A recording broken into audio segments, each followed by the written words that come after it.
భీష్ముడిగా వయసు మళ్ళిన పాత్ర వేసిన తర్వాత 10 ఏళ్లకు అంటే 1972లో బడిపంతులుగా ఎన్టీఆర్ చాలా గొప్పగా నటించారు, మెప్పించారు కూడా. మధ్య వయసు మాస్టర్గా ప్రారంభమైన పాత్ర రిటైర్ అయి వయసు మళ్ళిన పాత్రగా ముగుస్తుంది. బడిపంతులుగా బాధ్యత, తండ్రిగా బాధ్యత సంపూర్ణంగా నిర్వహించాక పుత్రరత్నాల చేతిలో పడి దంపతులు ఎలా బాధపడ్డారో దర్శకులు పి. చంద్రశేఖర్ రెడ్డి గారు బాగా చూపించారు ఈ సినిమాలో. పుత్రరత్నాలు, కోడళ్ళు తల్లిదండ్రులను మోసం చేసి ఆస్తులు రాయించుకోవడం, వీధిన పడేయటం, విడదీయటం వంటి కథాంశాలతో చాలా సినిమాలు వచ్చాయి. అన్నీ చాలా వరకు విజయాన్ని సాధించాయి. అయితే ఈ బడిపంతులు సాధించిన విజయం ఘన విజయం. ఈ మూవీ స్క్రీన్ ప్లే, ఎమోషన్ డ్రామాలను పండించడంలో నటీనటులు, దర్శకుడి కష్టం కళ్లకు కట్టినట్లు మనకి కనిపిస్తుంది. ముఖ్యంగా ఎన్టీఆర్ గారు, అంజలిదేవి గారి నటన సూపర్బ్. వయసు మళ్ళిన ప్రేక్షకులైతే కంటతడి పెట్టాల్సిందే. కూర్మి కలవారందరూ కొడుకు లేనురా, జాలిగుండె లేని కొడుకులు కూతుళ్ళ కన్నా కుక్క మేలురా. ఈ పాటలోని ఈ మాట ఈ సినిమాలో చూస్తాం.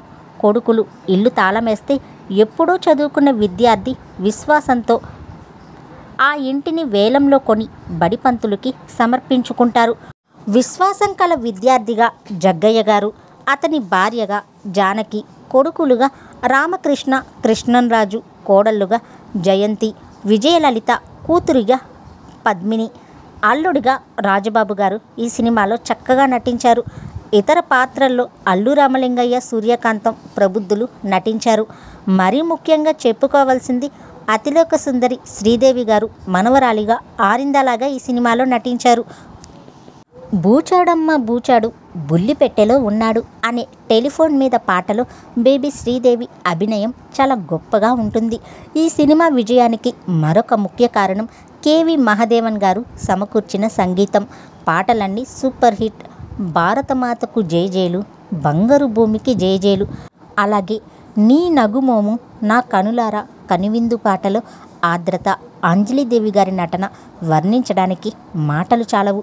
అలాంటి అనుబంధం, ప్రేమ ఉన్న భార్యాభర్తలకే ఈ సినిమాలోని పాటలు అర్థమవుతాయి. ఓరోరి పిలగాడ, వగలమారి పిలగాడ, రాక వచ్చావు, రంబలాగా ఉన్నావు, ఇలాంటి చాలా పాటలు ఈ సినిమాలో సూపర్ హిట్ అయ్యాయి. అలాగే ఈ సినిమాలో డివి నరసరాజు సంభాషణలను కూడా చాలా ప్రత్యేకంగా మెచ్చుకోవాలి.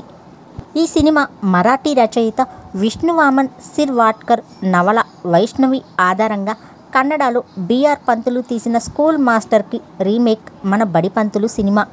ఇదే కథతో 2003లో అమితాబ్, హేమా మాలినీలతో బాగ్బన్ సినిమా తీశారు.